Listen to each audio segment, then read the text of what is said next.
তুমি একটা মানুষ হইলা মিয়া, তোমার মা মরে গেল, তবুও তুমি বিদেশের মাটিতেই পড়ে রইলে। একটা বারের জন্য তুমি দেশে আসলে না, তোমার মায়ের মাটি দিয়ে দিল, একটা নজর দেখার জন্য তো আসতে পারতা।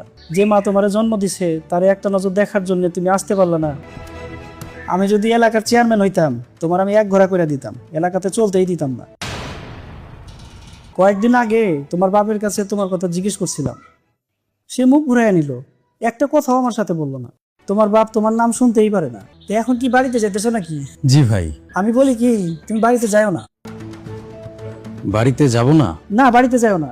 বাড়িতে যায় লাভ কি? তোমার বাপ তো তোমার সাথে কথাই বলবে না। আবার এমনও হইতে পারে তোমার বাপ তোমারে দেখে স্টক করেই মারা গেল, কষ্ট তার কম দেও নাই।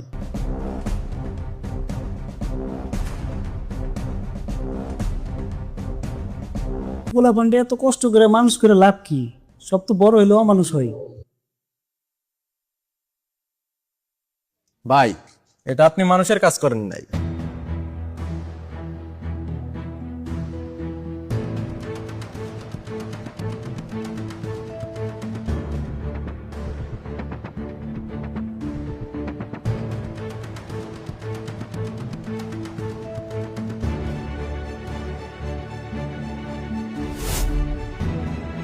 সাথে দেখি ছোট্ট একটা ব্যাগ। এত ছোট ব্যাগ কেন? না, তেমন বেশি জিনিসপত্র নিয়ে আসি নাই। আপনার তো টাকার ব্যাগ নিয়ে আসার কথা। টাকার ব্যাগ নিয়ে আসার কথা? হ, বিদেশে তো আপনি কোটি কোটি টাকা কামাইছেন, সে টাকা নিয়ে দেশে আসবেন না? আপনার মা মরে গেল, আপনি দেশে আসলেন না। আমরা তো ভাবছি না জানি মাসে আপনি কত টাকা কামান। মায়ের লাশ দেখতে আসলে হয়তো আপনার টাকা লস হয়ে যাবে, এজন্য আসেন নাই। কি ব্যাপার ভাই, কথা বলেন না কেন? সারাদিন হলো আপনি কিছু খাননি, চলুন আপনাকে খেতে দিব। না মা, এখন খাবো না, শরীরটা ভাল লাগছে না, পরে খাবো।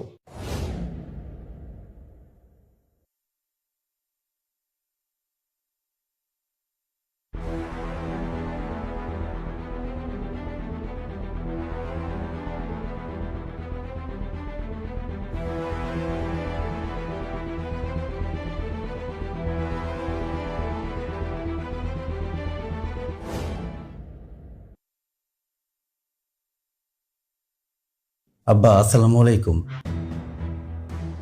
আব্বা, আপনি কেমন আছেন?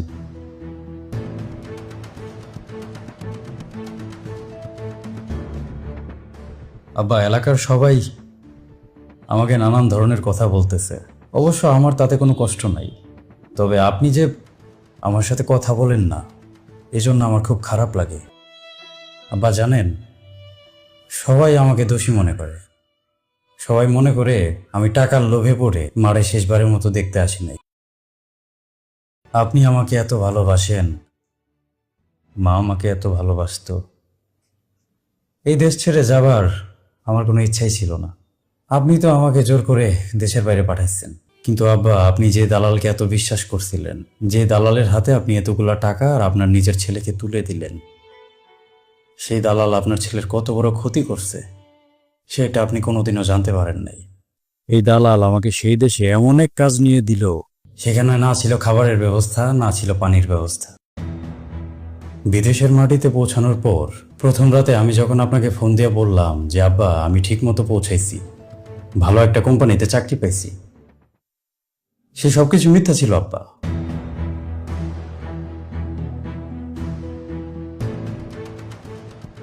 আমি মিথ্যা বলছিলাম যাতে আপনি আমার জন্য চিন্তা না করেন। আমি তখন ভালো ছিলাম না আব্বা। একটা ছাগলের খামারের ভেতরে শুয়ে শুয়ে আমি আপনার সাথে ফোনে কথা বলতেছিলাম, আর যার ফোন থেকে আপনাকে ফোন দিছিলাম সে ছিল খামারের মালিক। আপনার ছেলের একটা ছাগলের খামারে চাকরি হয়েছিল।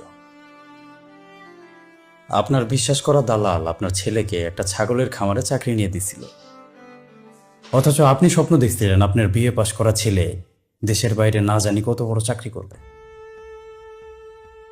আব্বা, তারপরও আমি আমার সব কষ্ট মেনে নিতাম, আমার কোনো দুঃখ ছিল না। শুধু এটা ভেবে যে দেশে আপনারা আমাকে নিয়ে আনন্দে আছেন, আপনি ভাবতেছেন আপনার ছেলে খুব সুখে আছে, ভালো আছে।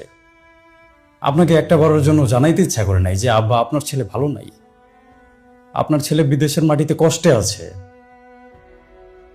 আব্বা, যেদিন মা মারা গেলেন সেই দিন আমি ভিয়েতনামের জেলে ছিলাম। মা মারা যাওয়ার খবরটা সেখানকার পুলিশই আমাকে দেয়, এবং সেইখান থেকেও এই খবরটা পাঠানোর সুযোগ ছিল যে আমি তখন জেলে আছি। কিন্তু আমি সেই খবরটা আপনাদেরকে পাঠাইনি আব্বা। আসলে আব্বা, আমি চাই নাই যে আপনি শোনেন আপনার ছেলে জেলে আছে। সারা জীবন এত নীতি নৈতিকতার শিক্ষা আমাকে আপনি দিছেন, শেষে এসে যদি শোনেন আপনার ছেলে জেলে আছে, আপনি কতই না কষ্ট পেতেন। এজন্য আপনাকে জানানোর সাহস হয় নাই। যেহেতু আব্বা জেলে ছিলাম, আমি চাইলেও তো আসতে পারতাম না। আর যতদিনে জেল থেকে বের হলাম ততদিনে তো মা আর বেঁচে নাই। আসলেও তো কাউকে পেতাম না, কেনই বা আসতাম বলেন? ভাবলাম বিদেশের মাটিতে এসে অনেকদিন তো কষ্ট করলাম, এখন তো ভালো কিছু করা উচিত। যেহেতু আসছি, খালি হাতে ফিরে যাব না, খালি হাতে যাব না। আপনাদের জন্য কিছু তো একটা করতে হবে। তারপর জেল থেকে বের হয়ে আর কোনো দিকে তাকাই নাই। যেখানে যে চাকরি পাইছি, ছোট হোক বড় হোক, করছি। কাজ করতে করতে একটা ভালো কোম্পানির সাথে একসময় পরিচয় হলো। কাজ করতে থাকলাম। আমার কাজ দেখে, আমার সততা দেখে আমার কোম্পানি আমাকে অনেক পছন্দ করলো। ধীরে ধীরে প্রমোশন হলো, বেতন বাড়তে থাকলো। একটা সময় আব্বা অর্থনৈতিক কষ্টটা আর থাকলো না। আব্বা, আমি এখনো পর্যন্ত প্রত্যেক মাসে আপনার অ্যাকাউন্টে 1 লক্ষ টাকা পাঠাই। আপনার অ্যাকাউন্টে এখন 37 লক্ষ টাকার উপরে আছে। আপনি সেই টাকা তোলেন না আব্বা। এই যে আপনি আমার টাকা নেন না আব্বা, আমি এত টাকা দিয়ে কি করব? এত ভালোবেসে আপনারা আমারে মানুষ করছেন, আরে শেষবারের মতো আমি দেখতে পারি নাই। ভাবছিলাম দেশের বাইরে থেকে যা টাকা পয়সা অর্জন করবো সেটা আপনার কাজে আসবে। আপনারও তো কোনো কাজে আসতেছে না। আপনি আমার সাথে কথা বলেন না, নাই বলেন, না বললেন, কিন্তু আপনি যে কষ্ট করেন, টাকা পয়সার কষ্ট, সেই কষ্ট তো আমি দেখতে পারি না আব্বা। আচ্ছা আব্বা, আপনি বলেন, জেল থেকে বের হওয়ার পর আমি হয়তো দেশে ফিরে আসতে পারতাম, কিন্তু তখন যদি আমি খালি হাতে ফিরে আসতাম, কোনো কি লাভ হতো? এজন্যই তো আমি টাকার পেছনে ছুটলাম, যাতে দিন শেষে অন্তত আপনি ভালো থাকেন। অনেক বছর বুকের উপর পাথর জমা দিয়ে রাখলাম আব্বা।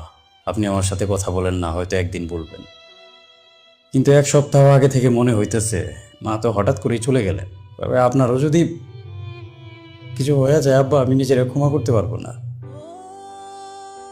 আব্বা, আপনি আমার সাথে কথা বলেন না কে? আব্বা, আমার তো আসার শক্তি ছিল না, যদি থাকতো আমি আসতাম আব্বা। আব্বা, আমার সাথে কথা বলবেন না?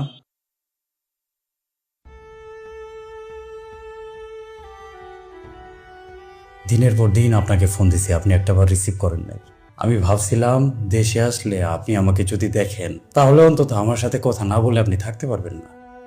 সে আশা নিয়ে আমি দেশে ছুটে আসছি। অনেক সাহস করে আপনার সামনে এসে দাঁড়াইছি আব্বা।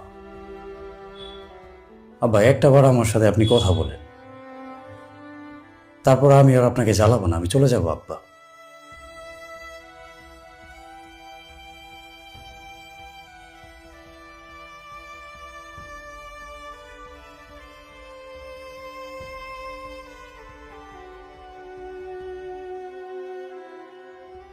ঠিক আছে আব্বা,